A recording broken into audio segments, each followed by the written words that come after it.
पूरी कंट्री के अंदर अगर कोई प्रॉब्लम होती है, चाहे वो पाकिस्तान के साथ प्रॉब्लम होती है, चाइना के साथ प्रॉब्लम होती है, first respondents in the whole country will be the people of Jammu and Kashmir. पहला गोला जम्मू कश्मीर के लोगों पे ही गिरता है और पहला रिस्पांस जम्मू कश्मीर के लोगों का ही होता है। अगर कोई ऑपरेशन होता है सिंदूर जैसा, वो पुंछ, राजौरी, नौशेरा, कुपवाड़ा और बारामुल्ला के लोग घर छोड़ के वहाँ से भागते हैं तो भारत वो लड़ाई हार जाएगा। डोगरी को लेके यहाँ पे आज भी उस लेवल पे क्यों नहीं बातें होती हैं? ऐसे मैंने डोगरी के फेस्टिवल देखे जो अरेंज होते हैं डोगरी प्रमोट करने के लिए, जिसमें स्टेज से डोगरी बोली ही नहीं जा रही है। People are speaking in English and promoting Dogri. Dogri बोलने वालों को जम्मू डिवीजन में ही मैं बात करूँ तो एक हीन भावना से देखा जाता है, ये डोगरी बोल हमारे ये ग्राइन। कब डेवलप हुआ ये माइंडसेट? डोगरी इन्नी डिग्रेड हुई कि इसी लोग के ग्राई घोषित कर उड़िया, अनपढ़ घोषित कर उड़िया। मतलब डोगरी बोलने वाला बंदा जेड़ा वो यहाँ लेबर है। हमारे कंधों पे बहुत ज्यादा वजन और बहुत ज्यादा रिस्पॉन्सिबिलिटीज हैं हमारे यूथ की। हमारे यूथ ने अपना रास्ता खुद बनाना। आप चंडीगढ़ में चले जाइए, लुधियाना में चले जाइए, कितनी इंडस्ट्रीज हैं, कितने जॉब अपॉर्चुनिटीज। मगर जम्मू और कश्मीर के अंदर लोग आके इंडस्ट्री नहीं लगाएंगे इतनी, क्योंकि हम बॉर्डर स्टेट है, साथ में यहाँ डिस्टर्बेंस है। वेस्टर्न मीडिया में एक इमेज भी है कि we are so unorganised but still we are moving fast. तो मैं वेस्टर्न मीडिया से पूछना चाहता हूँ, if we are so unorganised then why are we moving fast? उसका जवाब दो ना। हम कहते हैं कि हमारी डोगरा आइडेंटिटी है, मगर क्या महाराष्ट्र के लोग जानते हैं कि हमारी डोगरा आइडेंटिटी है? हम जानते हैं महाराष्ट्र की आइडेंटिटी छत्रपति शिवाजी महाराज है। हम जानते हैं तमिलनाडु की आइडेंटिटी क्या है। हम जानते हैं मध्य प्रदेश की आइडेंटिटी क्या है, कैसे राजस्थान के अंदर महाराणा प्रताप ने लड़ाइयाँ लड़ी थी, हम जानते हैं। पर क्या राजस्थान के लोग जानते हैं कि हमारे जो राजा थे पुराने, चाहे वो महाराजा हरि सिंह थे या महाराजा गुलाब सिंह थे या जोरावर सिंह डोगरा थे, उन्होंने क्या क्या किया है? वो नहीं जानते हमारे पास। हम उनके बारे में जानते हैं। क्यों? क्योंकि हमारी कोई सेंट्रल आइडेंटिटी नहीं है। हमारे कौन कौन से ऐसे पिक्यूलियर फेस्टिवल्स हैं सिर्फ JNK में होते हैं, बाहर नहीं होते? क्या आप जानते हैं इसके बारे में? क्या कोई भी जानता है इसके बारे में? साउथ में जाइए, तमिलनाडु में जाइए तो आपको वहाँ पे लुंगी पहन के आदमी मिलेगा। केरला में जाइए, उनकी ड्रेस थोड़ी चेंज हो जाएगी। आप महाराष्ट्र में जाइए तो वो गांधी कैप पहन के हर एक किसान घूम रहा होता है वहाँ पे। मगर जम्मू कश्मीर की कौन सी ऐसी पिक्यूलियर ड्रेस है जो आप आइडेंटिफाई कर लें कि आदमी जम्मू का है? We should make people aware of this.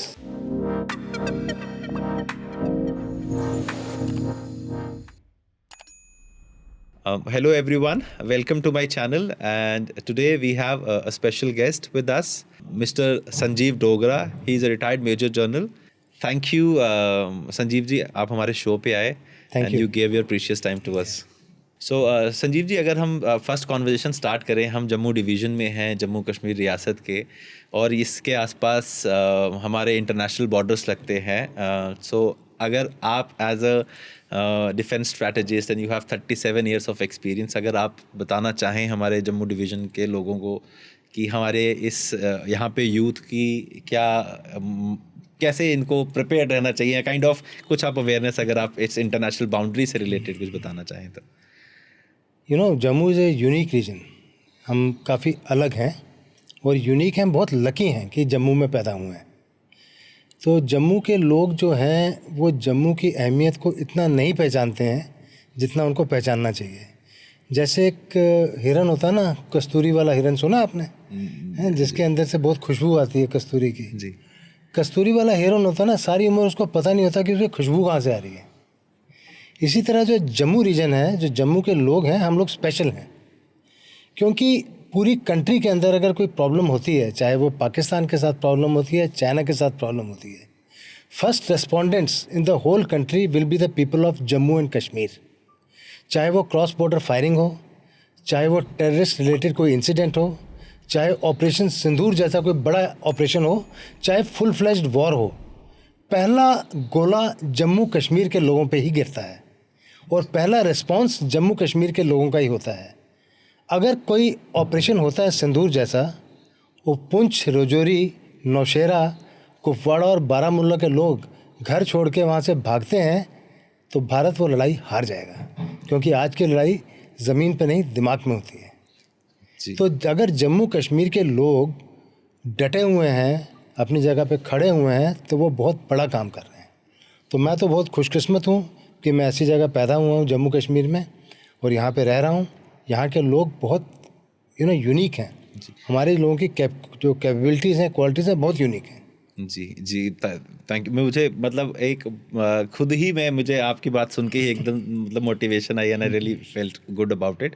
तो इस चीज़ में इंटरनेशनल बॉर्डर के पास रहने से एक आपका बहुत अच्छा एग्जांपल था कस्तूरी हिरन वाला। सो जब आप यहाँ पे सर्विस में रहे, आपने आरआर को भी कमांड किया है यहाँ पे, तो उस टाइम उन लोगों से जब आप बात करते थे तो ऐसी कौन सी ऐसी बात आपको लगी कि आपको लगा कि ये तो इस तरह से सोचते हैं, या कौन सी ऐसी बात लगी जिसमें आपको लगा कि ये लोग डरते नहीं, आई वुड से, अगर मैं लेमैन लैंग्वेज में बोलूँ? हाँ, मतलब कि मैं तो ये कहता हूँ कि जो पहला सोल्जर बॉर्डर के ऊपर खड़ा है वो सोल्जर तो है, सोल्जर के साथ साथ सिटीज़न भी खड़ा हुआ है जम्मू कश्मीर में।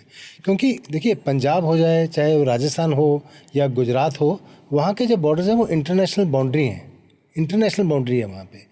इंटरनेशनल बाउंड्री की कनोटेशन अलग होती है, वहाँ पे बीएसएफ बॉर्डर के ऊपर होती है, और बॉर्डर के आसपास वहाँ पे कोई कोई डिस्टर्बेंसेस नहीं होती हैं, वो एक नॉर्मल एक्सेप्टेड बॉर्डर होता है। पर यहाँ पे लाइन ऑफ कंट्रोल है, जो लाइन ऑफ कंट्रोल होती है तो वहाँ पे स्क्रिमिशेस अलग टाइप के होते हैं, वहाँ पे डिस्टर्बेंस, वहाँ की प्रॉब्लम्स अलग होती हैं। लाइन ऑफ कंट्रोल लोगों के गांव के बीच में से निकल रही है, कईयों के आधा परिवार इस साइड है, आधा परिवार दूसरी साइड है, तो यहाँ के डायनेमिक्स टोटली अलग हैं। यहाँ बॉर्डर के ऊपर सोल्जर के साथ साथ सिटीज़न खड़ा हुआ है, और सिटीज़न को पता है उसने वहीं पर रहना है। देखिए, अगर जो देश है, अगर देश सिटीजन्स का ख्याल बाई चांस नहीं रख पाता है और सिटीजन्स बॉर्डर एरिया छोड़ के पीछे की तरफ पलायन करते हैं, तो हमारे लिए बहुत बड़ा नुकसान होगा। हम लोग लड़ाई उस समय हार जाएंगे, है ना। तो ये होने नहीं दे सकते हम लोग। तो अगर ये नहीं होने देना है तो हमको ऐसी एनवायरनमेंट क्रिएट करनी है, ऐसी फैसिलिटीज़ क्रिएट करनी है, ऐसी सिचुएशंस क्रिएट करनी है कि जो लोग बॉर्डर पे रह रहे हैं वो आराम से वहाँ पे रह पाएँ, अपना जो है जो काम है आराम से कर पाएँ, अपनी एजुकेशन भी कर पाएँ, अपना रोज़गार भी कर पाएँ, अपनी ज़मीन का ख्याल भी रख सकें, अपने बड़े बूढ़ों का ख्याल भी रख सकें, अपने मवेशियों का ख्याल भी रख सकें, सब कुछ ठीक ठाक कर पाएँ। ये हमारा मकसद होना चाहिए। जो एलओसी की आपने बात करी, एलओसी जो है वो मैं भी अगर उस बारे में जानना चाहूँ तो ये किस एरिया से स्टार्ट होती है, जैसे पुंछ, राजौरी और इस सेक्शन में, अगर हमको आप कुछ मतलब आया आपका कब इसमें क्या एक्सपीरियंस रहा एलओसी डिस्कशन?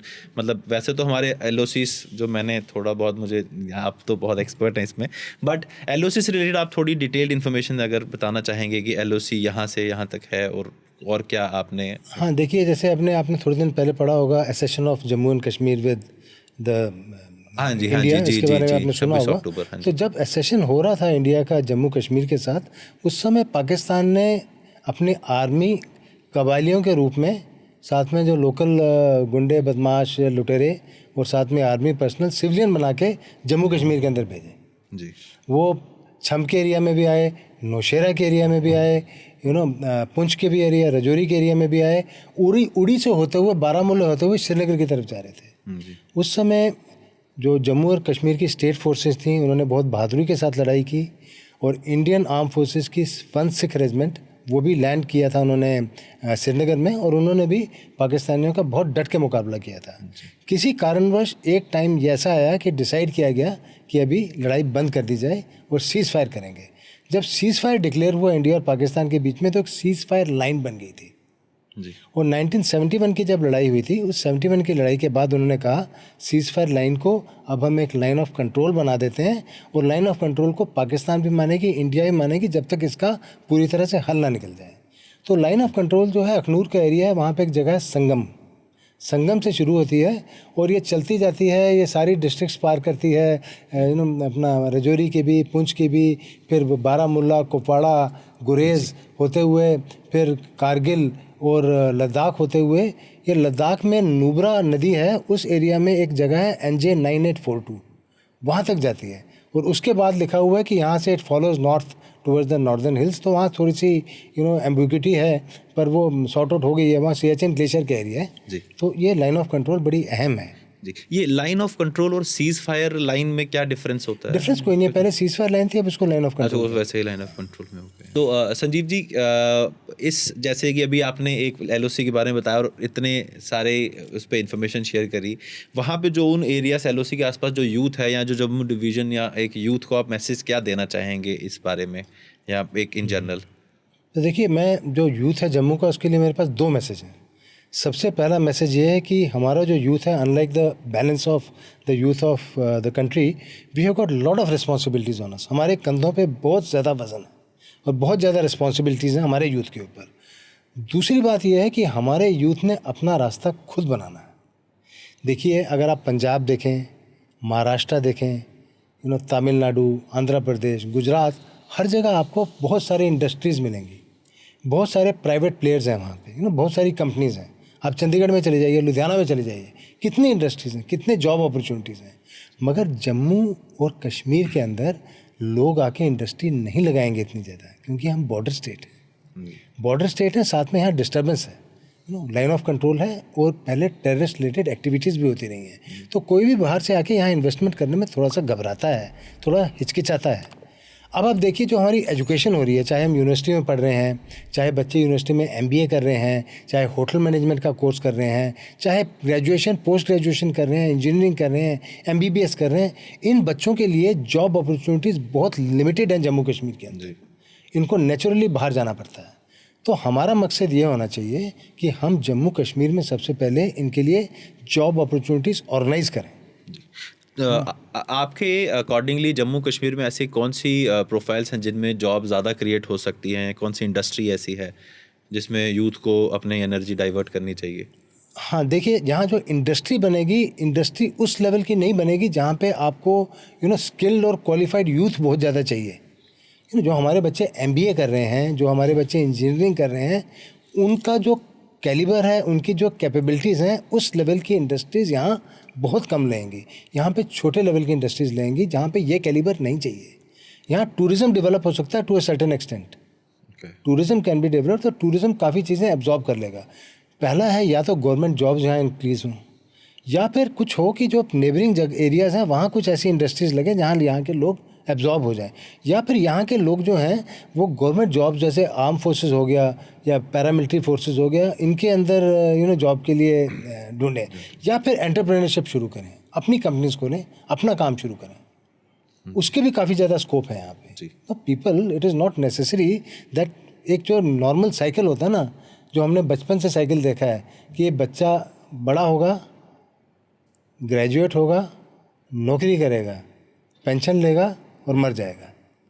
एक शेर है इसका कि BA हुए, नौकरी की, पेंशन मिली और मर गए। तो वो जो होता है साइकिल, उस साइकिल को तोड़ना पड़ेगा हमारे लोगों को। उस साइकिल को तोड़ के हमको एजुकेटेड होके अपना कोई काम शुरू करना पड़ेगा। So the message for the youth of JNK is that we have to start our own work, we have to start cooperatives, we have to start our own entrepreneurship here. जहाँ जो हम खुद डेवलप करेंगे वही हमें काम आएगा। जो हमारा जम्मू डिवीज़न को अगर आगे बढ़ना हो और इस चीज़ में ग्रो करना हो तो उसको कैसे कर सकते हैं, और आप उसमें अभी कैसे कंट्रीब्यूट कर रहे हैं? देखिए, जो हर एक रीजन है ना, चाहे आप महाराष्ट्र को देखिए, अभी महाराष्ट्र ग्रो क्यों कर रहा है और बहुत अच्छी पेस पे ग्रो कर रहा है? वो इसलिए ग्रो कर रहा है क्योंकि महाराष्ट्र के लोग जो हैं, they can relate to the state of Maharashtra. चाहे वो छत्रपति शिवाजी महाराज के नाम से रिलेट करें, चाहे वो गणपति फेस्टिवल के नाम से रिलेट करें, वो रिलेट करते हैं जी। आप तमिलनाडु के किसी आदमी से अगर आपके दिमाग में बात आती है तमिलनाडु के आदमी की, तो आपके दिमाग में आता है तमिलनाडु बहुत इंटेलिजेंट होगा, ये तमिल है, इंटेलिजेंट होगा, इसका नॉलेज मैथमेटिक्स में बहुत अच्छा होगा, इंटेलिजेंस में बहुत अच्छा होगा, सॉफ्टवेयर इंजीनियर होगा। आपके दिमाग में पहली पिक्चर यही आ जाती है। अगर आप पंजाब की बात करते हैं, अभी तो चलो थोड़ा सा ड्रग प्रॉब्लम आ गई है, पर अगर पहले पंजाब की बात करते थे तो आपके दिमाग में पिक्चर आती थी कि ये आदमी बहुत हार्ड वर्किंग होगा, बहुत एंटरप्राइजिंग होगा, बहुत अच्छा किसान होगा और लोगों की हेल्प करता होगा। आपके दिमाग में ऐसी बात आती थी। मगर जम्मू कश्मीर को लेके हमारी आइडेंटिटी कैसे बनती है? हम कहते हैं कि हमारी डोगरा आइडेंटिटी है, मगर क्या महाराष्ट्र के लोग जानते हैं कि हमारी डोगरा आइडेंटिटी है? हम जानते हैं महाराष्ट्र की आइडेंटिटी छत्रपति शिवाजी महाराज है, हम जानते हैं तमिलनाडु की आइडेंटिटी क्या है, हम जानते हैं मध्य प्रदेश की आइडेंटिटी क्या है, कैसे राजस्थान के अंदर महाराणा प्रताप ने लड़ाइयाँ लड़ी थी, हम जानते हैं। पर क्या राजस्थान के लोग जानते हैं कि हमारे जो राजा थे पुराने, चाहे वो महाराजा हरि सिंह थे या महाराजा गुलाब सिंह थे या जोरावर सिंह डोगरा थे, उन्होंने क्या क्या किया है? वो नहीं जानते हमारे पास, हम उनके बारे में जानते हैं। क्यों? क्योंकि हमारी कोई सेंट्रल आइडेंटिटी नहीं है। तो अगर एक स्टेट ने डेवलप करना है, अगर हम सब ने इकट्ठे होकर डेवलप करना है एज ए कम्युनिटी, देखिए, आप और मैं अगर डेवलप करेंगे तो हम इतना नहीं कर सकते जितना हम एज ए कम्युनिटी आगे बढ़ सकते हैं। हमको एज ए डोगरा कम्युनिटी आगे बढ़ना है, उसके लिए हमारी कोई सेंट्रल आइडेंटिटी होनी चाहिए, हमारा एक बाइंडिंग फैक्टर होना चाहिए। अभी आप आर्म फोर्सेस देख लीजिए, आर्म फोर्सेस में अलग अलग रेजिमेंट्स हैं। जैसे मैं जाट रेजिमेंट से हूँ, तो जाट रेजिमेंट में एक बाइंडिंग फैक्टर है। वो कहते हैं कि जी जाट बलवान जय भगवान। वो अगर ऐसे बोलते हैं तो आदमी लड़ाई के मैदान में कूद जाता है और लड़ता है, अपनी जान की परवाह नहीं करता। हमारे जम्मू कश्मीर में क्या बाइंडिंग फैक्टर है? मेरे ख्याल से बाइंडिंग फैक्टर को लेके मुझे एक चीज़ लगती है कि जो जैसे आपने महाराष्ट्र का एग्जांपल लिया, तमिलनाडु एग्जांपल लिया, वहाँ पे एक लैंग्वेज एक ऐसा फैक्टर है जो हमारे जम्मू में कम्प्लीटली डिग्रेड हो चुकी है। और इसी के से रिलेटेड मेरी ये सीरीज़ भी रहती है पॉडकास्ट की जो मैं करता हूँ। डोगरी को लेके यहाँ पे आज भी उस लेवल पे क्यों नहीं बातें होती हैं? ऐसे मैंने डोगरी के फेस्टिवल देखे यहाँ पे जो अरेंज होते हैं डोगरी प्रमोट करने के लिए, जिसमें स्टेज से डोगरी बोली ही नहीं जा रही है। People are speaking in English and promoting Dogri. ठीक है, you should know all the languages, but क्या वो लैंग्वेज फैक्टर पे हमारी कौन सी सोसाइटी पर काम कर रही है? ऐसे मैंने तो मतलब आई एम करना चाहिए, you are very right. Language पे भी करना चाहिए, हमारी कुजीन पे भी करना चाहिए, हमारे कल्चर पे भी करना चाहिए, हमारे ट्रेडिशंस और फेस्टिवल्स पे भी करना चाहिए। ये सारे के सारे फैक्टर्स हमको आइडेंटिफाई करना चाहिए जम्मू कश्मीर के साथ। आई शुड फील प्राउड कि हम ये फेस्टिवल मनाते हैं, या हम जैसे यहाँ पे जो है जन्माष्टमी मनाते हैं, या यहाँ पे नवरात्रों के व्रत रखते हैं, नवरात्रों में पूजा करते हैं। I should feel proud of that, I am proud of that, but everything one should feel proud of that. हमारे कौन कौन से ऐसे पिक्यूलियर फेस्टिवल्स हैं सिर्फ JNK में होते हैं, बाहर नहीं होते? क्या आप जानते हैं इसके बारे में? क्या कोई भी जानता है इसके बारे में? We should make people aware of this. Language एक चीज़ होगी, लैंग्वेज एक चीज़, हमारा पहनावा। भाई अगर आप साउथ में जाइए, तमिलनाडु में जाइए, तो आपको वहाँ पे लुंगी पहन के आदमी मिलेगा। केरला में जाइए, उनकी ड्रेस थोड़ी चेंज हो जाएगी। आप महाराष्ट्र में जाइए तो वो गांधी कैप पहन के हर एक किसान घूम रहा होता है वहाँ पे। मगर जम्मू कश्मीर की कौन सी ऐसी पिक्यूलर ड्रेस है जो आप आइडेंटिफाई कर लें कि आदमी जम्मू का है? होना चाहिए, है ना? आप यूपी में चले जाइए, बिहार में चलिए, वहाँ भी एक पिक्यूलर ड्रेस है। डोगरी बोलने वालों को जम्मू डिवीजन में ही मैं बात करूँ तो एक हीन भावना से देखा जाता है। ये डोगरी बोलता, हमारे से आमदी नहीं है, ये ग्राइन। एक ये माइंडसेट कब डेवलप हुआ? ये माइंडसेट मैं मतलब आई एम रियली इंटरेस्टेड, ये माइंडसेट कब डेवलप हो गया? 47 तक तो हमारे डोगरा, इनफैक्ट आज भी ऑफिशियल लैंग्वेज है डोगरा, है ना? 47 तक तो हमारे 100 साल पूरे डोगरों ने ही राज किया और डोगरी भाषा को लेकर उन्होंने काम भी किया, है ना? और इससे पहले भी डोगरी भाषा में महाभारत रामायण भी ट्रांसलेट हुई। तो ये 40-75 ईयर्स में ऐसे कौन से डेकेड्स थे या ऐसी कौन सी चीज़ें थी कि डोगरी इन्नी डिग्रेड हुई कि इसी लोग के ग्राई घोषित कर उड़िया, अनपढ़ घोषित कर उड़िया? मतलब डोगरी बोलने वाला बंदा जेड़ा वो इयां लेबर है ना? वो किस साल जो वो कियां डेवलप हुई है पिछले 50 साल से? बात आपकी बहुत रेलेवेंट, बहुत वैलिड बात है मेरे हिसाब से। जब लोग यहाँ से काम के लिए बाहर जाने लगे, क्योंकि जो आदमी जम्मू में रह रहा है उसको, जो पढ़ा लिखा यूथ है, उसको यहाँ पे जॉब नहीं मिल रही है, उसको नेचुरली जम्मू से बाहर जाके जॉब करनी पड़ रही है। आप देखिए किसी भी घर में चले जाइए, आप पूरे गांधीनगर छन्नीमत में देखिए, हर घर से 1 या 2 बच्चे बाहर काम कर रहे हैं। गुड़गांव में, बॉम्बे में, दिल्ली में, बाहर काम। बाहर जब बच्चे जा रहे हैं तो वहाँ पे डोगरी नहीं बोल रहे, वहाँ पे हिंदी बोल रहे हैं। उनके जो बच्चे पैदा हो रहे हैं उन स्कूलों में पढ़ रहे हैं, तो उन स्कूलों में डोगरी नहीं बोली जा रही, वो हिंदी और इंग्लिश में बात कर रहे हैं। तो एक जनरेशन जो है पिछले 40-50 साल से देखिए, जनरेशन पूरी चेंज हो गई है। जी, एक चीज़ मैं भी यहाँ फील करता हूँ जम्मू में कि एक जनरेशन गैप है। जैसे कि जो मेरी जनरेशन है, आपकी जनरेशन में बहुत कम्युनिकेशन गैप है। ऐसा पर्सन मतलब आई विल नॉट से इट्स कि मतलब if I rephrase my question, communication gap means बच्चे अपने पेरेंट्स से ज़्यादा बात नहीं कर रहे हैं, पेरेंट्स बच्चों से ज़्यादा बात नहीं कर रहे हैं यहाँ पे, या दादा या रिलेशनशिप, मतलब it's not something that they are sharing experiences. या तो वो सुनना नहीं चाहते हैं या वो सही से बता नहीं पा रहे हैं। इस बारे में आपने ऐसा कुछ फेस किया कि people are there maybe या व्हाट इज़ योर? देखिए, मैं आपको एक बात बताता हूँ कि ना मेरी एज जो अभी काफ़ी, मैं रिटायर हो चुका हूँ, तो यू कैन एस्टिमेट। एंड मैं जो बच्चों से डील करता हूँ, जिनको मैं गाइड करता हूँ लाइफ के लिए, लाइफ पर्सनैलिटी डेवलपमेंट के लिए, या आर्म फोर्सेज या पैरामिलिट्री फोर्सेज ज्वाइन करने के लिए, मैं बच्चों को गाइड करता हूँ। जिन बच्चों को गाइड करता हूँ उनका जो एज प्रोफाइल है 16 ईयर्स टू करीब 22 ईयर्स का है। तो मेरी एज लगभग 3 गुना है उनसे। जी। मुझको कभी प्रॉब्लम नहीं आई कम्युनिकेशन गैप की या जनरेशन गैप की उनके साथ। प्रॉब्लम ये है कि दोनों पार्टीज़ को, जो एल्डर है और जो यंगर है, पहली बात तो दोनों को मैच्योर होना पड़ेगा। और दूसरी बात है दोनों को कॉमन ग्राउंड पे आना पड़ेगा। मेरे टाइम के जो कम्युनिकेशन स्किल्स हैं, मेरे टाइम के जो परसेप्शंस हैं, मेरे टाइम के जो वैल्यू सिस्टम और एटीट्यूड्स हैं वो अलग हैं। जी। आजकल का जो यूथ है, मिलेनियल यूथ है, उसका काम करने का ढंग अलग है। जी। ठीक है, बिल्कुल। उसका सोचने का ढंग अलग है, उसकी एस्पिरेशंस लाइफ में अलग हैं। तो उसकी एस्पिरेशंस और मेरी थिंकिंग वो तो मैच करेगा ही नहीं, बिल्कुल, है ना। बिल्कुल नहीं so I have to think as per his aspirations because he is the future, I am the past. अगर हम इवॉल्व कर रहे हैं, डार्विन की थ्योरी में अगर आप विश्वास करते हो तो पास्ट को पकड़ के आप नहीं चल पाएंगे, आपको फ्यूचर की तरफ देखना पड़ेगा और अपने आप को ढालना पड़ेगा फ्यूचर के लिए। जी।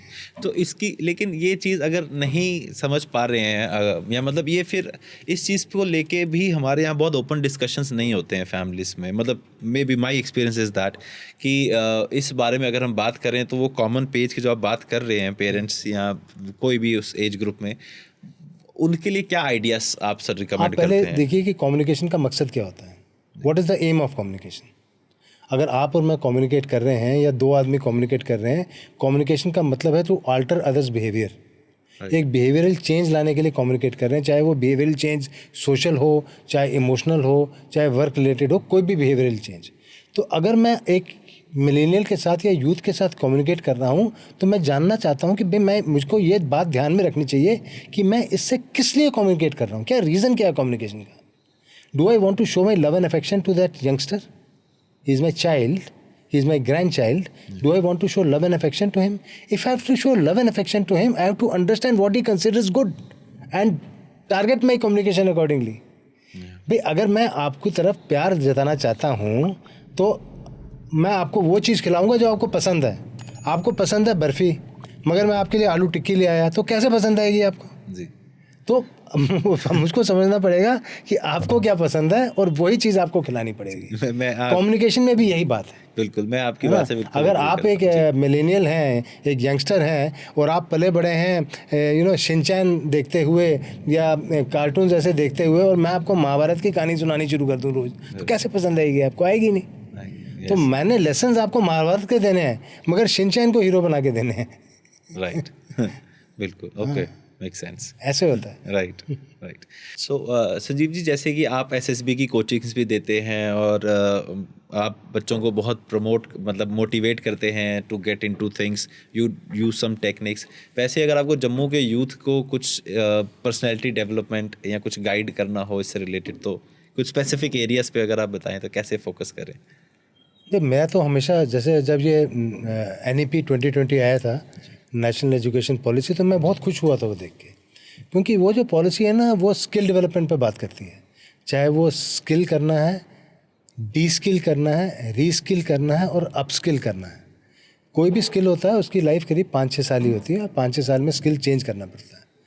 तो हमारा जो इस समय तक एजुकेशन सिस्टम था, हम स्किल डेवलपमेंट कम कर रहे थे, एजुकेशन ज़्यादा कर रहे थे, मगर एजुकेशन का फ़ायदा कितना हो रहा था, है ना। अभी स्किल, तो अभी जम्मू का यूथ है उनका फोकस भी एजुकेशन के साथ साथ स्किल डेवलपमेंट पे होना चाहिए। अभी स्किल के साथ हमारा ध्यान इसी पे जाता है, भाई स्किल का मतलब है कारपेंटर बन जाओ, स्किल का मतलब है प्लम्बर बन जाओ, स्किल का मतलब है, तो that is different type of skill. When I talk of skills, I mean to say कि why can't one become an AI expert? Why can't one become an expert in, hospitality? Why can't one become an expert in cuisine? Not cooking, cuisine. Yeah. Why can't one become an expert in soft skills? आप अपने बच्चों के soft skills अच्छे कीजिए, उसको better human being बनाइए, किसी भी काम में जाएगा वहाँ अच्छा करेगा। जी। भाई आप अब अगर एक बच्चे ने MBA किया हुआ है या इंजीनियरिंग की है, एक कंपनी आके उसका इंटरव्यू लेती है, तो उस इंटरव्यू में इंजीनियरिंग और मैनेजमेंट नॉलेज के बारे में तो कम बात करती है। वो बेसिकली देखते हैं आपकी पर्सनैलिटी कैसी है, आप हमारी कंपनी के अंदर सेट होगे कि नहीं, हमारी कंपनी में जो बाकी लोग हैं उनके साथ बैठ के काम कर पाओगे कि नहीं। तो अगर आप ये स्किल डेवलप करोगे, skill of cooperation, skill of social adjustment, skill of developing sense of responsibility, skill of gelling in any organisation and taking that organisation with you, cooperation. तो अगर ये स्किल्स हमारे बच्चों में डेवलप होती हैं तो वो जिस भी जॉब में लगते हैं उस जॉब में एक्सेल करेंगे। हमारा मकसद होना चाहिए not only to get into a job, Our aim has to be to excel in whatever job we are getting into. So is there any kind of age preference कि इस age में, although developing skill is like for ever, but किस age group के बच्चों को should focus more on this? मैं तो कहता हूँ कि एडोलेसेंट्स एंड यंग एडल्ट्स को ज़्यादा फोकस करना चाहिए. एडोलेसेंट्स मतलब कि 15, 16, 17 साल के बच्चे और साथ में यंग एडल्ट 18, 19, 20, 21 तक के, उन पे फोकस होना चाहिए. यानी कि जो क्लास 11th 12th के बच्चे स्कूल में 11, 12 के बच्चे जो हैं उन पे फोकस होना चाहिए. पहली बात तो फोकस अगर हम करेंगे सॉफ्ट स्किल डेवलप करने में तो वो कोई बुरी आदत की तरफ नहीं जाएंगे. जी.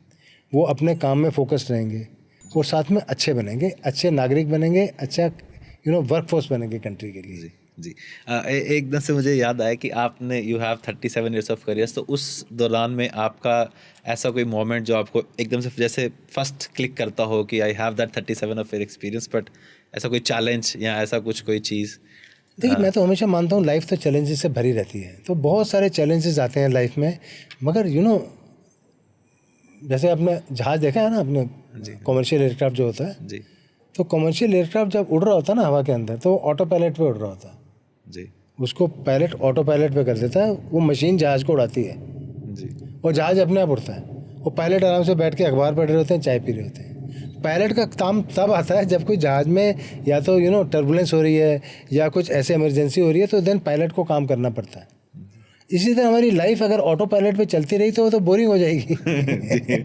तो फिर आपने काम क्या किया ज़िंदगी में? तो ज़िंदगी में ऑटो पायलट हटना चाहिए थोड़े थोड़े दिन के बाद और आपको खुद अपनी ज़िंदगी का जहाज़ उड़ाना चाहिए, उसी में मज़ा है. तो जब आपने अपना करियर स्टार्ट किया था एनडीए से, तो क्या आपने ऐसा सोचा था कि आप मेजर जनरल तक जाएंगे? ऐसा मतलब ऐसा क्या ड्रीम्स थे आपके उस टाइम प्रोफेशन? हाँ, देखिए, जब मैं एनडीए में गया था तो मेरी एज 16.5 की ही थी, सिर्फ 16.5 साल की. आज 16.5 साल के बच्चे देख लीजिए आप कि उनकी सोच कितनी होती है और क्या सोच रहे होते हैं वो. तो बहरहाल उस समय जब मैं एनडीए में गया था तो मेरा तो मकसद था कि मैं एनडीए की ट्रेनिंग पूरी करूं. पहला मकसद सिर्फ एनडीए की ट्रेनिंग पूरी करना ही था. किसी ने नहीं सोचा था कि उसके बाद क्या होगा, कहाँ जाएंगे, क्या करेंगे. वो तो बहुत दिन बाद जाके सोचा. जी. मगर कभी भी लाइफ में ऐसे एम्स नहीं थे कि मैंने बहुत ही बड़ा आदमी बनना है, कुछ करना है, ऐसा कभी भी मकसद नहीं था. मैंने हमेशा ज़िंदगी में इमीडिएट एम्स रखे हैं और मकसद यही रहा कि यार इसको मैं अच्छी तरह पूरा करूं. जी. और जो अभी रिसेंट जो पास आउट होंगे या हो रहे हैं एनडीए कैंडिडेट्स या ओटीए से, उनके लिए आपका क्या मैसेज रहेगा एक डेडिकेटेड, अगर उस आर्मी किड्स के लिए हमें करना हो तो? हाँ भाई, मेरे लिए उनके लिए मैसेज यही है कि आप जो एनडीए, ओटीए, आईएमए, एएफए जिसने भी आर्म फोर्सेस को एज ऑफिसर्स ज्वाइन किया है, तो पहली बात तो मैं उनको बहुत बहुत मुबारकबाद देता हूँ कि उन्होंने बहुत ही अच्छा डिसीजन लिया है और बहुत ही अच्छा प्रोफेशन ज्वाइन किया है. आज की डेट में अगर मुझको आप अभी मौका दें, दोबारा कहें कि यहाँ भर्ती हो रही है और दोबारा आप जा सकते हो, तो मैं बड़े बड़े बूट पहन के और टोपी पहन के दोबारा भर्ती हो जाऊँगा और दोबारा फ़ौज में चले जाऊँगा. मैं आज भी जाने के लिए तैयार हूँ. जी. तो जो लोग फ़ौज में चले गए हैं उनको मेरी बहुत बहुत बधाई है, मुबारकबाद है. बहुत अच्छे प्रोफेशन में है और उनको अभी फ़ौज की जो मर्यादा है और जो फ़ौज का जो डिसिप्लिन है और रिस्पॉन्सिबिलिटी है उसको आगे लेके चलना चाहिए. जी. Because now they are responsible to carry out, to take this that reputation of armed forces with them, which is the best in the country today. Yes, I completely agree on that. And अभी recently कुछ साल पहले भारत सरकार ने अग्निवीर का introduction किया है Indian army में. इसमें 25% रिक्रूटमेंट्स अभी अग्निवीर की हो रहे हैं. उससे रिलेटेड जो बच्चे अभी हमारे जा रहे हैं उनके लिए आपका क्या मैसेज है? क्योंकि ऐसी एक बात है कि वो 4 साल वहाँ रहेंगे, फिर सब्जेक्ट टू पोजीशंस ऐसा करके एक अभी शायद अवेयरनेस उन बच्चों में नहीं है जो अभी भर्ती होना चाहते हैं, जो ओआर में जाना चाहते हैं. उन बच्चों के लिए आपका क्या मैसेज है कि कैसे तैयारी करें और कैसे इस चीज़ से मेंटली स्ट्रेस ना लें या कैसे फोकस करें कि वो कंटिन्यू कर पाएँ? इस पे आप पे क्या थॉट्स हैं? देखिए, ये ना जो अग्निवीर वाला जो टॉपिक है वो काफ़ी सेंसिटिव है कई एंगल से.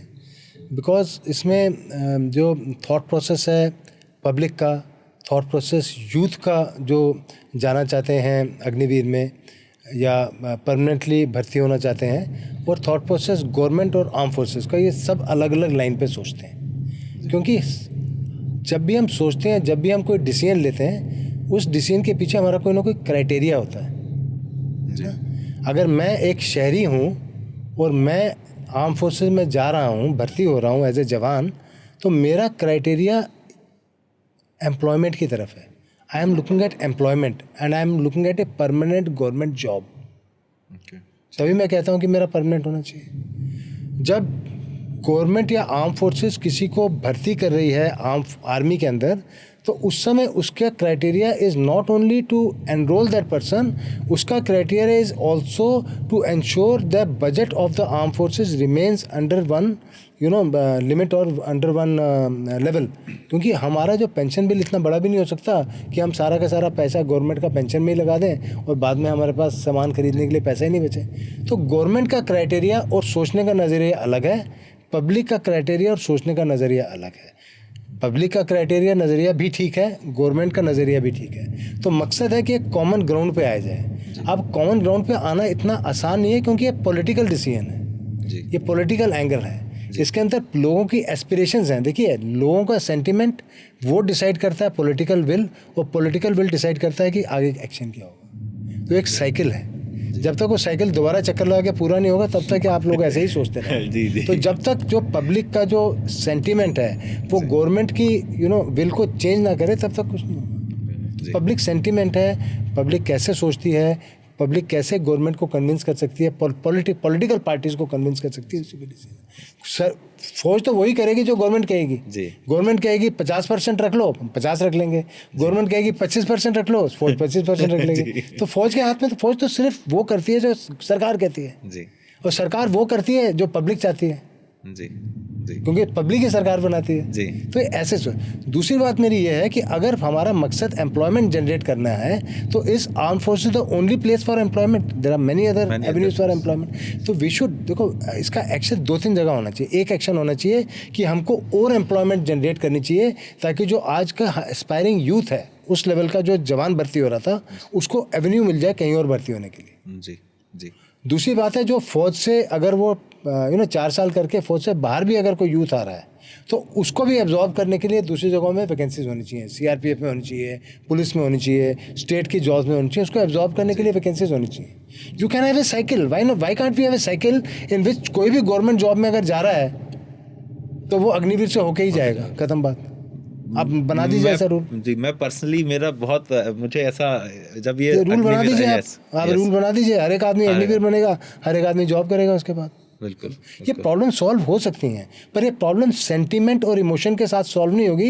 ये प्रॉब्लम लेवल थिंकिंग के साथ सॉल्व होगी. और हर एक की एस्पिरेशंस को हमको ध्यान में रखना पड़ेगा. एक ऐसे इमेज भी है हमारे भारत देश की कि हम बहुत मल्टी कल्चर हैं, डिफरेंस है, कॉम्प्लेक्स हैं बहुत. क्या या ऐसा, पर पर्सनली मुझे नहीं लगता कि हम इतने भी कॉम्प्लेक्स है कि इन चीज़ों को ऑर्गेनाइज ना कर पाएँ. जैसे एक वेस्टर्न मीडिया में एक इमेज भी है कि we are so unorganised but still we are moving fast. So उससे रिलेटेड, तो मैं तो वेस्टर्न मीडिया से पूछना चाहता हूँ, if we are so unorganised then why are we moving fast? उसका जवाब दो ना आप. तो ये ऑक्सीमोरन सी स्टेटमेंट है ना, कि भाई आप कहते हैं ऑर्गेनाइज नहीं और फास्ट भी चल रहे हैं. तो ये तो कहीं ना कहीं गड़बड़ है. तो इसमें है कि ऐसा है कि हमारे में अनेकता में एकता है. राइट. जब आप तो दूसरी जनरेशन के हैं, मैं दूसरी जनरेशन का हूँ. हमारे टाइम एक ऐड आती थी टीवी में, एक चिड़िया अनेक चिड़िया, एक एक करके अनेक चिड़िया. वो ऐड दिखाते थे बच्चों को. कोई बहुत सारी चिड़िया आती थी और बहुत सारी चिड़िया बन के एक बन जाती थी. एक से अनेक था उसका नाम. आप देखिएगा किसी दिन. तो जो आजकल लोगों के दिमाग में बात डाली जाती है सोशल मीडिया के थ्रू कि there is lot of dichotomy in the country, सब अलग हैं, वो अलग अलग ढंग से सोचते हैं, that is all false. Country की जो सोच थी, कंट्री की जो सोच है, वो जनरली सेम लाइंस के ऊपर है. बट क्योंकि इंडिया तो कंट्री ऐसा कि हर 5 किलोमीटर के बाद 10 किलोमीटर का लैंग्वेज चेंज हो जाती है, हर 20 किलोमीटर के बाद पानी चेंज हो जाता है. वो तो रहेगा ही, यू कांट चेंज इट. हमारा देश ही इतना बड़ा है. तो क्या रशिया में ऐसा नहीं है क्या? यूएसए में ऐसा नहीं है क्या? है ना, वहाँ भी ऐसा ही है. वो तो हमसे बड़े देश हैं. राइट. पॉपुलेशन हमसे कम है, पर एरिया वाइज बड़े हैं. तो वहाँ कल्चरल डाइवर्सिटी बहुत ज़्यादा है. एग्जैक्टली.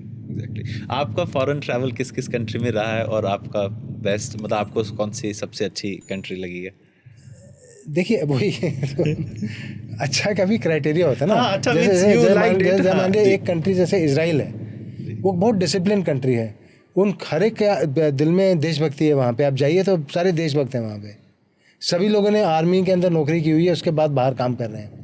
हर एक आदमी जब बाजार में चल रहा है, कोई यूथ भी है, उसके हाथ में राइफल है, कभी भी वो लड़ाई में जा सकता है। वो मतलब वहाँ जाके लगता है कि आप देश के प्रति आपका प्रेम और देश के प्रति आपकी सद्भावना कैसे होती है, वो इजराइल में जाके पता लगता है। तो मैं इजराइल गया था, वहाँ मुझे ये चीज़ बहुत अच्छी लगी वहाँ पे। मैं साउथ कोरिया में गया था, साउथ कोरिया में देखा वो डेवलपमेंट का लेवल ही अलग है, और लोग कितने ज़्यादा वहाँ पे विनम्र हैं। आप किसी से रास्ता पूछेंगे तो सबसे पहले तो आपको झुक के वो नमस्ते करेगा, है ना। उसके बाद आपको लगेगा कि आप महाराजा टाइप की फीलिंग आ जाएगी आप क्योंकि यहाँ किसी से रास्ता पूछो तो जवाब ही नहीं देता तो वो उसके बाद आपको पूरी तरह से समझाएगा जब तक आपको समझ ना आ जाए। पूरा टाइम लगाएगा आपके साथ, चाहे उसको जितनी मर्जी जल्दी हो। तो people are so polite there और so developed and so humble, आपको देख के बहुत अच्छा लगता है। आप हांगकांग में चले जाइए, अपना वियतनाम में चले जाइए, वहाँ पे अलग है। पर मैं देखा है countries like Vietnam, countries like South Korea, they remember what Indians have done for them.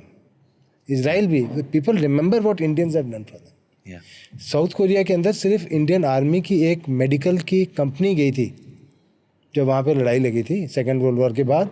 तो सिर्फ एक मेडिकल कंपनी गई थी, उनके नेशनल म्यूजियम के अंदर उस कंपनी के बारे में लिखा हुआ, और वहाँ पे एक कॉर्नर बना हुआ है उसके बारे में। वाह, इंटरेस्टिंग।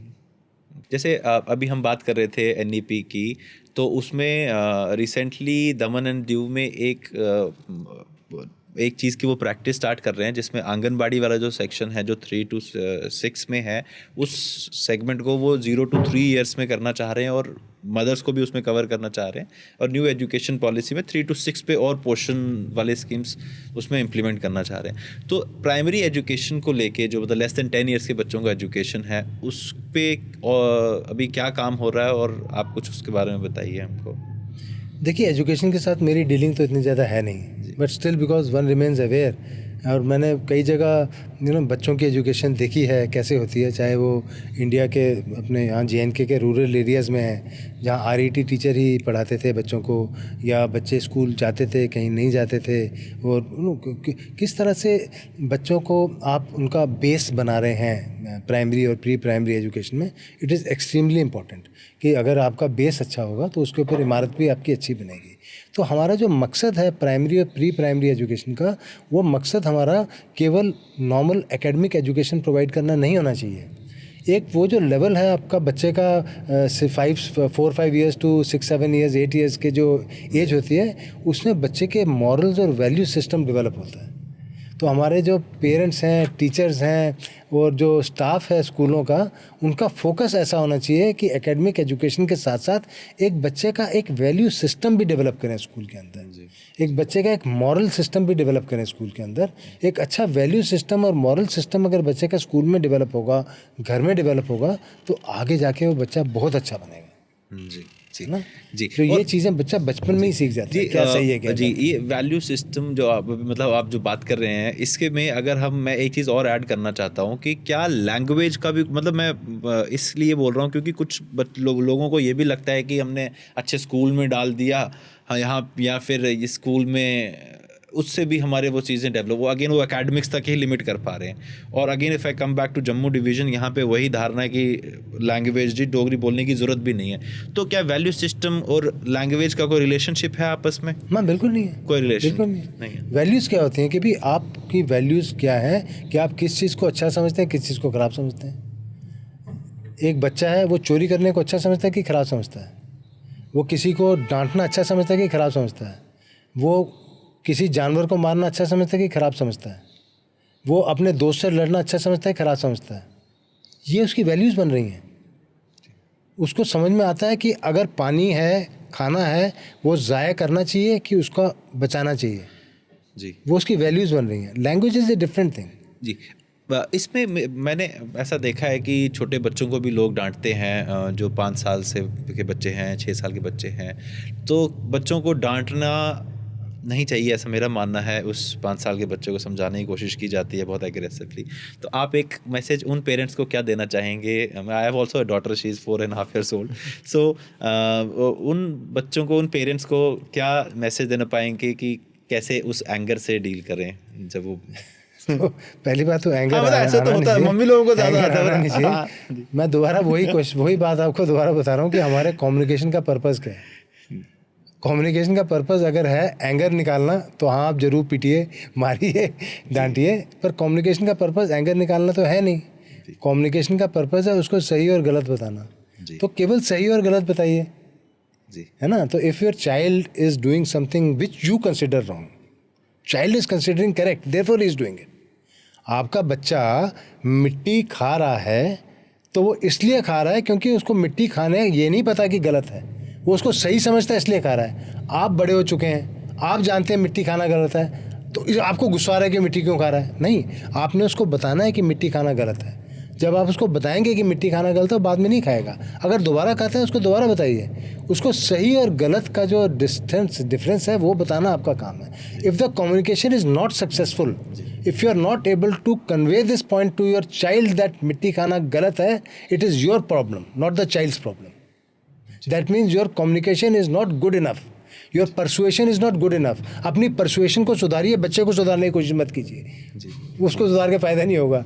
अपने आप को सुधारिए, अपने बात करने के लहजे को सुधारिए, अपने बात करने के ढंग को सुधारिए, तब जाके आपका बच्चा बात को समझेगा। जब बच्चा बात को समझेगा मिट्टी खानी छोड़ देगा। जी बिल्कुल राइट। ओके जी, नेक्स्ट मेरा जो एक सवाल है वो है जो OR से रैंक से रिटायर्ड हुए हैं या एक मेजर चंक जो रिटायर्ड फोर्सेस से रिटायर होते हैं, उनको रिटायरमेंट के बाद किस तरह की एक्टिविटीज़ में वो इन्वॉल्व होकर अपने आप को इंगेज रख सकते हैं सोशली, और कैसे आप उनको एक मैसेज देना चाहेंगे? After you are also retired man now, so you can maybe tell something about that as well and if you guide. हाँ, मतलब जब आदमी, मैं तो हमेशा शुरू से मेरा मानना यही रहा है कि जब भी कोई भी इंसान किसी भी ऑर्गेनाइजेशन से रिटायर होता है, वाई ओनली आर्म फोर्सेस, चाहे वो PHE से रिटायर हो रहा है, चाहे PWCD से रिटायर हो रहा है, चाहे IAS IPS कहीं से भी रिटायर हो रहा है, तो वो अपने साथ एक लाइब्रेरी लेके निकल जाता है वहाँ से। वो लाइब्रेरी उसके दिमाग के हार्ड डिस्क के अंदर पड़ी हुई है, यानी that library consist of numerous years of experience that he is carrying with him. He's carrying loads of experience, loads of knowledge that he has gained in that organization. Not only knowledge, he has gained number of skills in that organization.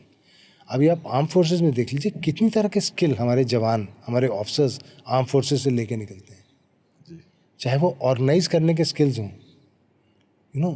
अगर आप एक लड़ाई को organise कर सकते हो, लड़ाई की भी ऑर्केस्ट्रेट करनी पड़ती है। लड़ाई के अंदर इन्फेंट्री भी है, आर्मर भी है, आर्टिलरी भी है, मिसाइल्स भी हैं, ड्रोन्स भी हैं।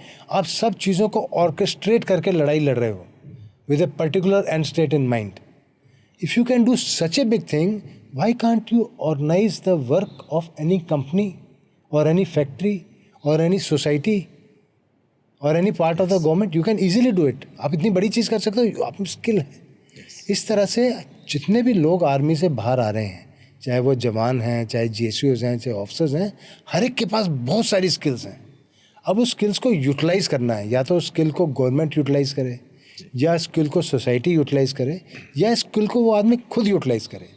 अब यूटिलाइज़ करने का मकसद हमेशा मॉनेटरी एम नहीं हो सकता.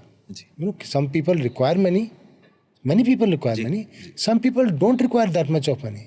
कुछ लोग कहते हैं जो प्राप्त है वो पर्याप्त है ना.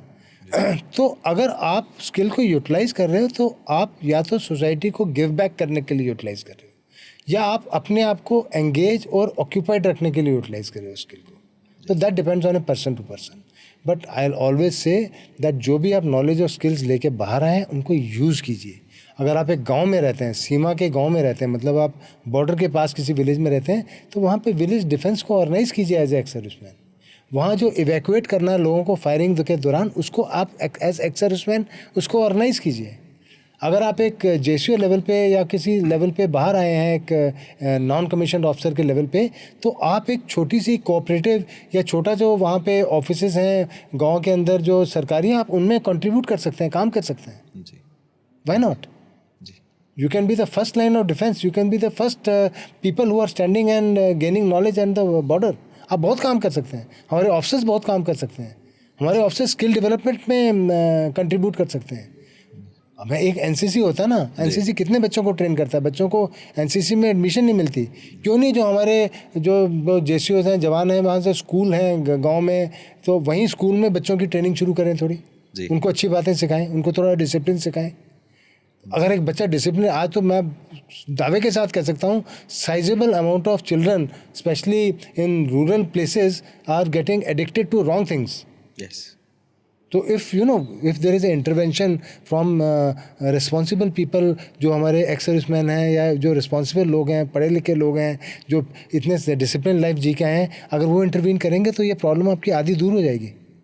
जी तो कितना बड़ा कंट्रीब्यूशन है, मगर गवर्नमेंट को यूज़ करना चाहिए ना इस चीज़ को। यूज़ JNK में कम है, बाकी स्टेटों में ज़्यादा यूज़ है। जी हाँ, जी, इट्स अ जी, fact, it's a fact. Yes. आप JNK में जो एक्स सर्विस पर्सनल हैं, चाहे वो ऑफिसर रैंक के हैं, चाहे जवान हैं, चाहे JCOs हैं, तो contributing to the cause of the government of JNK is minuscule compare to Punjab, Rajasthan, Haryana. आप देखिए वहाँ पे, जबकि जम्मू कश्मीर के सैनिक ज़्यादा हैं जी। बाकी स्टेट से।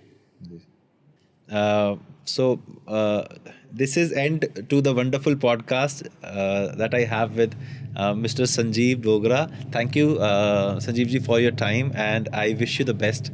All the best. Thank you. Thank you.